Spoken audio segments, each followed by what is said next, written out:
bit ćemo dostupni građanima na njihovom kućnom pragu. Kako mladima, djeci, školarcima, ali tako i odraslim osobama koje ćemo na neki način približiti im taj jedan kulturološki događaj čitanja knjige na njihovom kućnom pragu.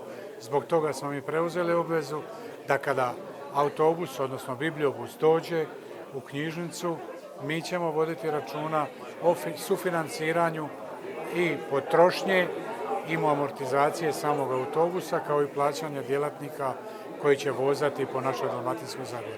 Znači, to je evropski projekt čitanjem do uključivog društva.